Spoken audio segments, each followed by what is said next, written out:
Shadow Slave by Guiltythree. Chapter 22, Corpse Corner.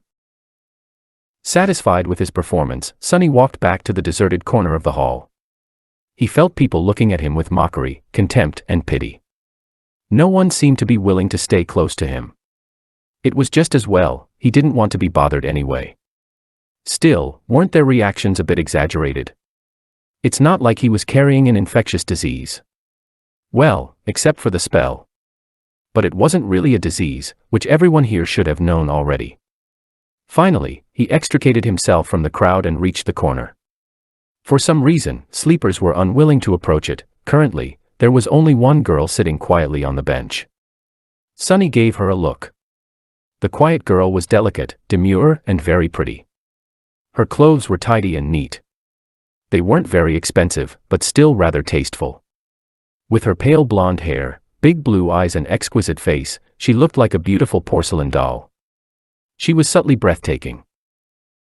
However, there was something wrong with her. Sunny frowned, trying to understand what exactly about the girl made him uncomfortable. After a while, he realized that her empty, expressionless stare was reminding him of Mountain King. Startled, Sunny understood that the girl was blind. It took him a couple of seconds to compose himself. What a shame. A bit disheartened, he carefully sat on the opposite end of the bench. The girl wouldn't have survived the first nightmare if she had been blind prior to entering the spell. Which meant that she lost her sight as the result of the appraisal. It was her flaw. Suddenly, Sunny felt very apprehensive. A cold sensation spread through his chest. And I thought my flaw was bad. No matter what aspect ability the blind girl had received in exchange for her sight, it was effectively a death sentence. A blind person had no chances of surviving in the dream realm, at least not with a dormant core. In some sense, the girl was already dead. She was effectively a walking corpse. Feeling extremely disturbed, Sunny turned away and studied the crowd of sleepers. Now he understood why people were trying to avoid this corner. The girl was surrounded by an invisible, but almost palpable aura of death. Sleepers usually weren't very superstitious, but anyone would feel uncomfortable in her company. Armed with this knowledge, Sunny suddenly saw a pattern in how the young people in the hall were grouped. Instinctively, they all tried to stand close to those of their own circumstance. At the far end of the hall, closest to the stage, were one or two small groups. People in these groups were distinct from the rest of sleepers. They were all confident, calm, and had an air of readiness. These were the legacies. They were trained for the spell since birth and had the highest chances of survival. Castor especially stood out from the rest. Next to them was a larger number of expensively dressed young people. They were lively and excited, and only a little nervous. They were the scions of rich and high-ranking citizens. Their training was pretty good since such families had ample funds to hire private tutors, even awakened ones. Their chances of survival weren't bad. Then there was the largest part of the crowd, which consisted of kids from middle-class families. They might not have had the privilege of training under awakened tutors, but their education wasn't bad. The government spent a lot of effort to put all the necessary knowledge and skills into the school curriculum, preparing potential sleepers in advance. Some of them might have received additional training in private. To survive, these sleepers would need to put in a valiant effort, and also have a bit of luck. But it wasn't improbable. Consequently, they were tense and nervous. And lastly, there was Sunny and the blind girl. The corpses. From the point of view of other sleepers in the hall, their chances of survival were close to zero. How charming. This was how the young sleepers had subconsciously divided themselves. The only exception from this rule was the silver-haired girl, who stood alone and apart from everyone, seemingly indifferent to tension and nervousness that permeated the air. She was leaning against a wall with her eyes closed, still listening to music. But regardless of their group and level of training, everyone was already tired of waiting. When will the damn induction ceremony start? Sunny thought, irritated. As though answering his thoughts, a tall man in a dark blue uniform appeared on the stage. Not only was he tall, he was actually almost a giant. Sunny even wondered if the man's mother had sinned with a bear. Of course, it was impossible. Bears had gone extinct long before the spell even appeared. But he once saw pictures in a book, and they looked sort of similar. A bear-like nightmare creature, then. The giant man had wide shoulders, an athletic build and a gorgeous brown beard. His eyes were calm and serious. After reaching the center of the stage, he gave sleepers a long look.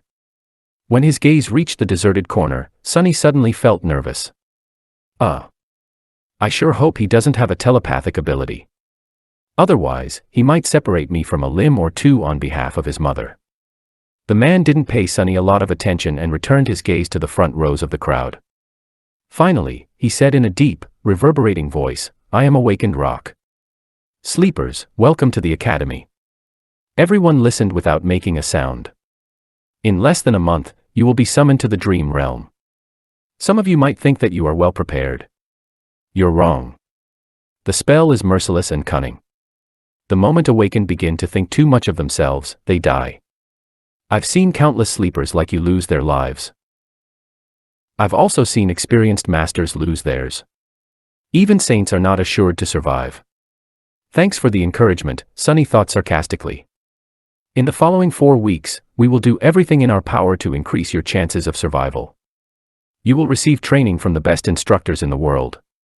However, don't be misled by their fame. In the end, whether you return from the dream realm alive depends only on one person, you. The responsibility to survive is yours, and yours alone. Except for the legacies, sleepers were looking at each other with growing fear in their eyes. Awakened Rock continued, "You are not children anymore. It's a shame, because you ought to be. But the spell has decided otherwise. You have been to the first nightmare, so you already know what it's like. Your parents, your teachers, and your friends can't help you anymore. Haven't had any of those in a long time." While listening to Rock's speech, Sunny couldn't help but feel a little excluded. It was all old news to him. However, he understood the instructor's purpose. He had to make young sleepers afraid, because fear was the only thing that would keep them alive. Finally, the speech got to the important part. Awakened Rock paused, giving kids listening to him a few moments to digest his words. Then, with a short nod, he continued, "Now we will talk about the difference between nightmares and the dream realm." Chapter 23, Dreams and Nightmares. That was something Sunny was keenly interested in. Of course, he had a general knowledge of how things were set inside the spell.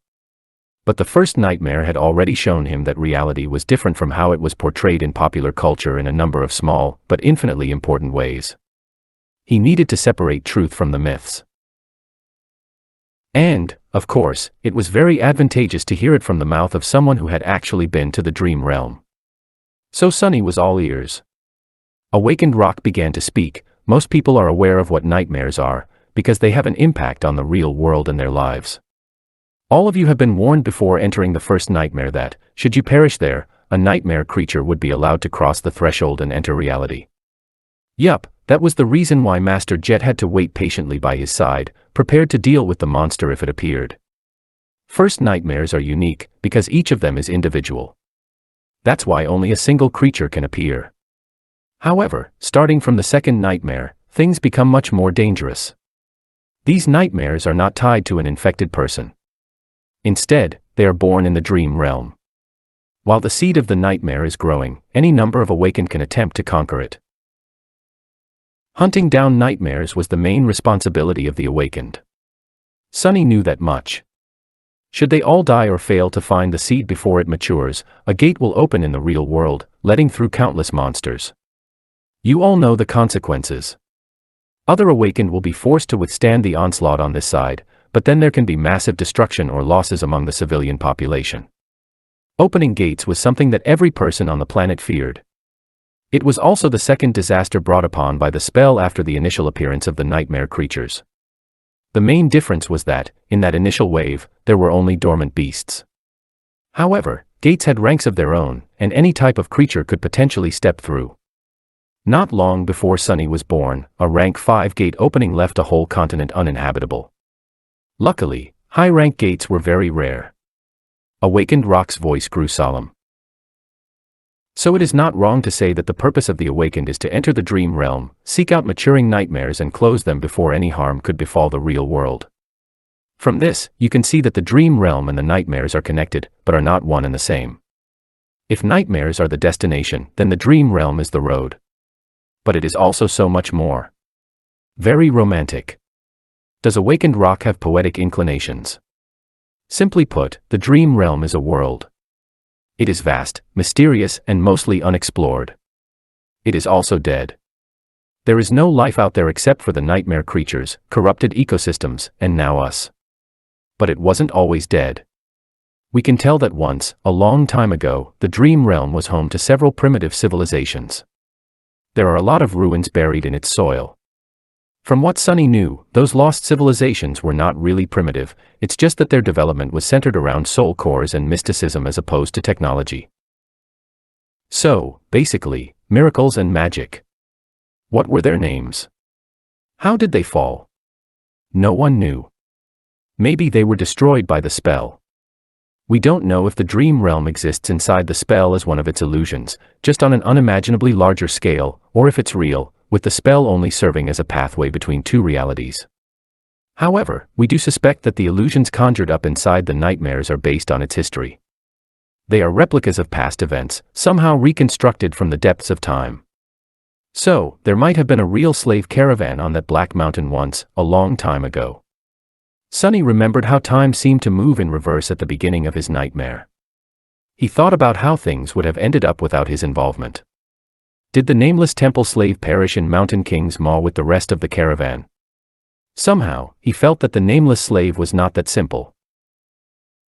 Otherwise, why would the spell remember him? And what about Hero? Was he able to escape? I wonder. There are 4 main differences between the dream realm and the nightmares.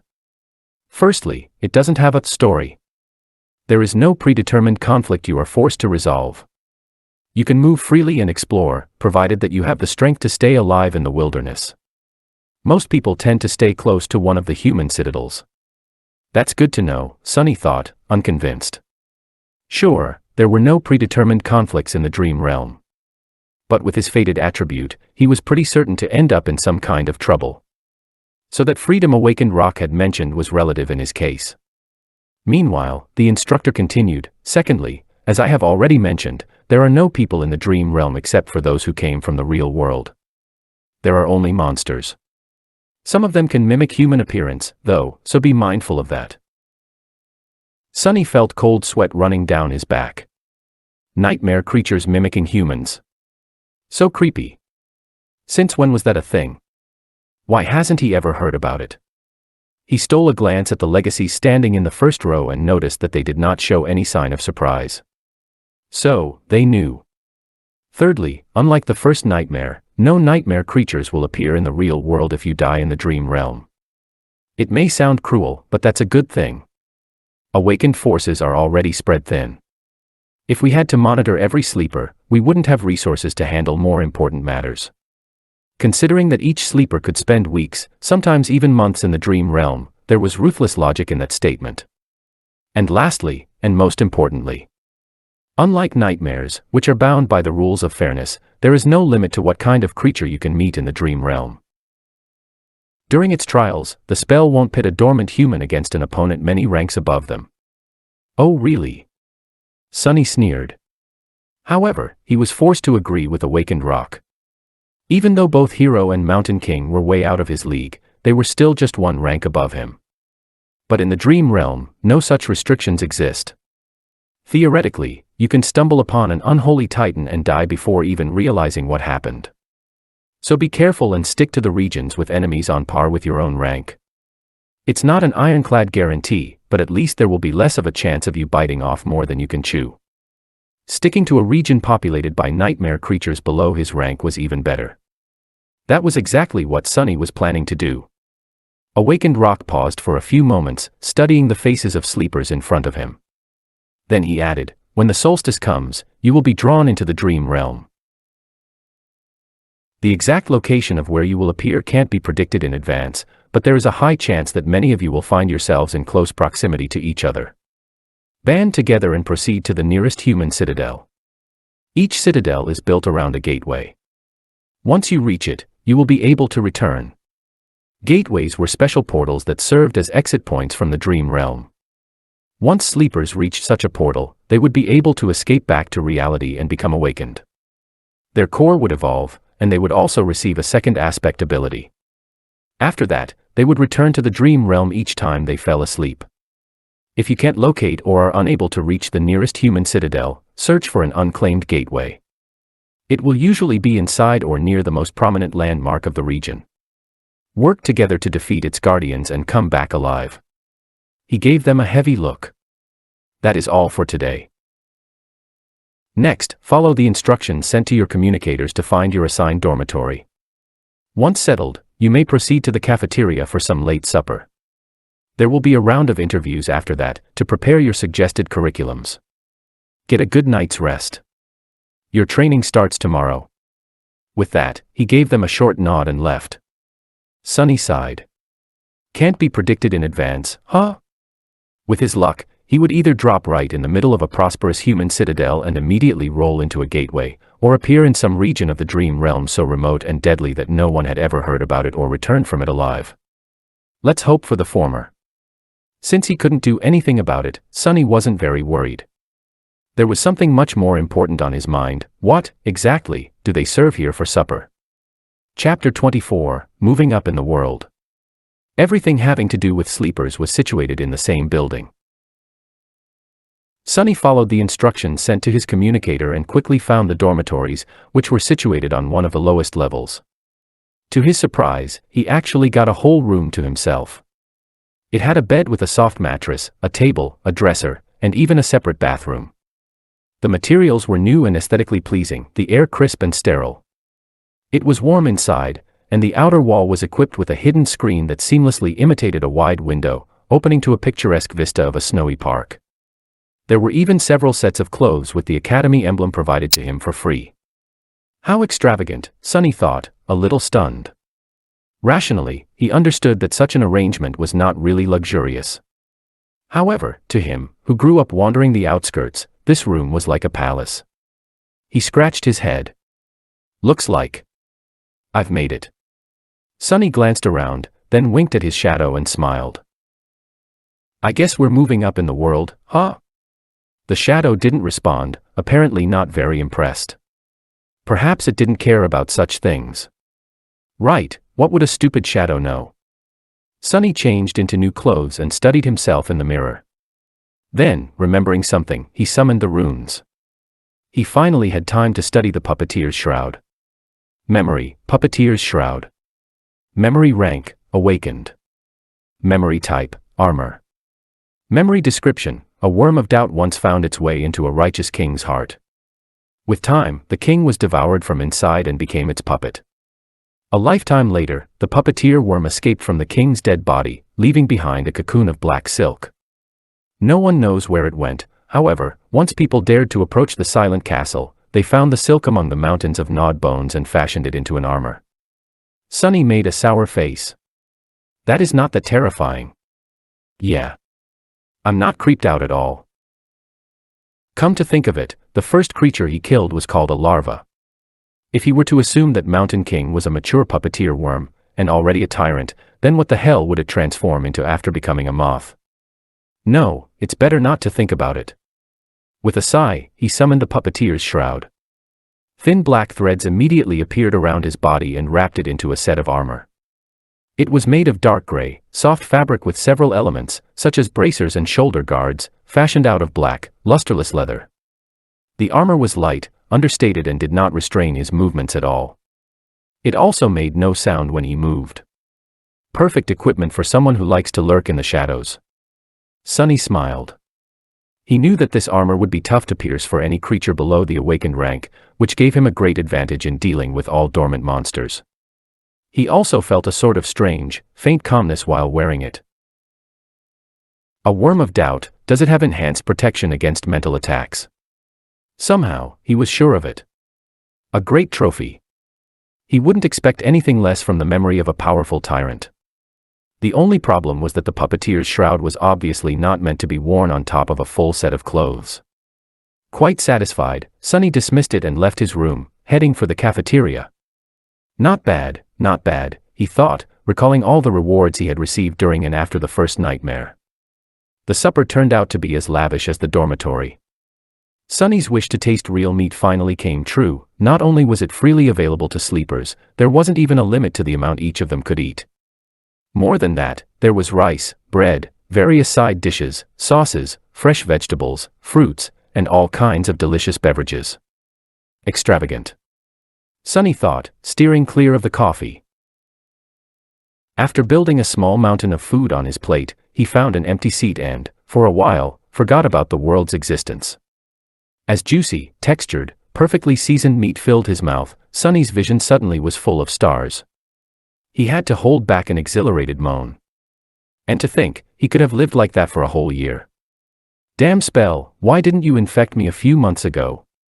He concentrated on the food, decimating the whole plate in no time. Satiated and more than a little gorged, Sunny longingly looked back and thought about getting another serving. But it was already time for his appointment with the academy personnel. Full of regret, he stood up and left the cafeteria. Soon, he found himself in a small office, sitting across from an administrative worker. The worker was very friendly, and started the interview right away. Just like Master Jet had warned him, Sunny was offered psychological counseling again. Remembering her advice, he refused, and the interview smoothly switched to questions about his aspect.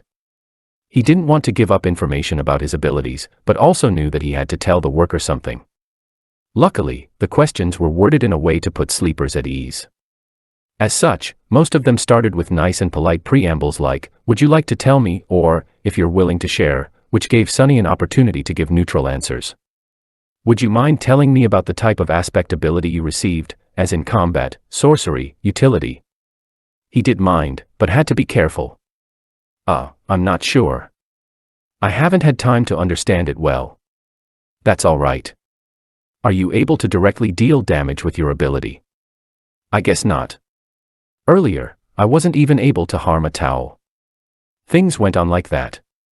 In the end, Sunny shared just enough information to create an impression that his aspect was weak, harmless, and most likely having something to do with utility. After that, he returned to his room, undressed, and went to sleep. Sunny thought that falling asleep for the first time after the nightmare would be weird, but in fact, it was surprisingly easy. Lying on a soft mattress, with his skin against clean bedsheets and a fluffy pillow under his head, he slept like a baby.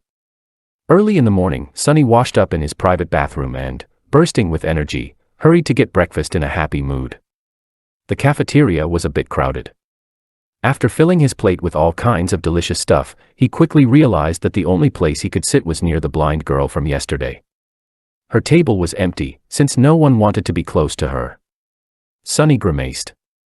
It seemed that the two of them were doomed to be outcast together for the remaining 4 weeks. He also felt uncomfortable in the company of someone who was practically a dead person, but there wasn't much of a choice. Losing his good mood, he sat at the blind girl's table and gave a precursory nod to the social worker who was helping her get around. After that, he tried to pretend that they didn't exist and concentrated on his food. However, before he could finish, a sudden commotion drew his attention. "What's going on?" He looked up and noticed that a lot of sleepers were gathered around the large screen hanging on the wall of the cafeteria, their faces filled with excitement and awe. On the screen, a list of names was displayed, ranking the new batch of sleepers from weakest to strongest, most likely deduced from the results of the interviews. Not particularly interested, he quickly found his own name near the bottom of the list. The only sleeper who the academy judged to be less likely to succeed than him was the blind girl. Turns out, her name was Kasha. But the commotion was a bit too loud to be just the result of the ranking. Curious, he moved his gaze up. The sleepers were restless. How can this be? I'm not seeing things, right? What kind of a monster is she? Castor was placed in second place. And right above him, the portrait of the silver-haired girl could be clearly seen. To the right of it, 2 simple lines of text were displayed: name, Nephi's, true name, changing star,